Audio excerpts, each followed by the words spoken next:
Android Studio. Testing and debugging. You've run the application in various steps to make sure it works as you want, but now it's time for some additional testing. Now, consider how the information moves through the application in the calculate tip method, and what might go wrong at each step.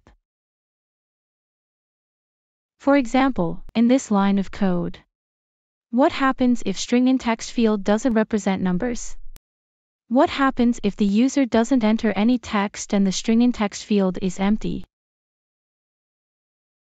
1. Run the app in the emulator, but use run, then debug app, not run, then run app. 2. Try different combinations of service charges, tip amounts, and whether to round up tips. Verify that you get the expected results when you tap calculate in various situations. 3. Now, try deleting all the text in the cost of service field and tap calculate. Oops, the program crashed. Debug crashes.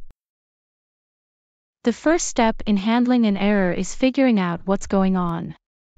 Android Studio saves what's happening in the system in a log that you can use to figure out what went wrong. 1. Press the logcat button at the bottom of Android Studio, or select View then Tool Windows then Logcat in the menu.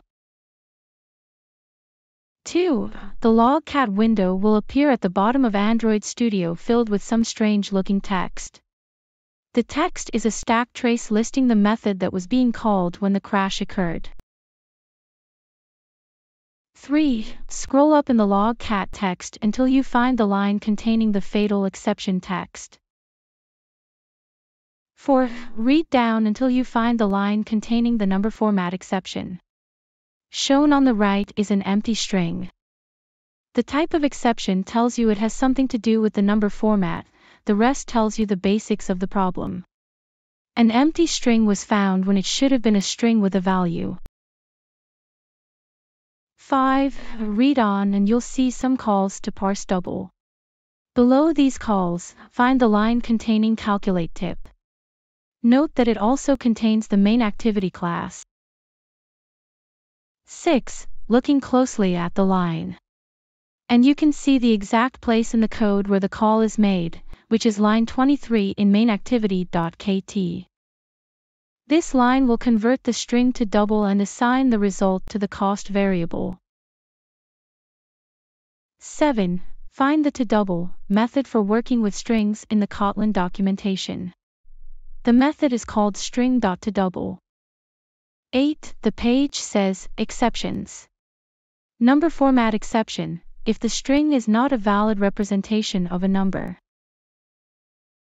An exception is the system's way of saying there is a problem. In this case, the problem is that toDouble cannot convert an empty string to a double. Understand null. Calling toDouble on an empty string or a string that does not represent a valid decimal number has no effect. Fortunately, Kotlin also provides a method called toDouble or null to handle these issues. It returns a decimal number if it can, or null if there is a problem. 1. In calculate tip, change the line of code that declares the cost variable to call toDouble or null instead of calling toDouble.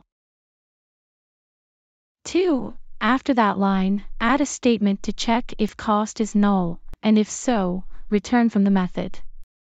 The return instruction means to exit the method without executing the remaining instructions. 3. Run the application again. With no text in the cost of service field, tap calculate. The app didn't crash this time. Great, you found and fixed the bug.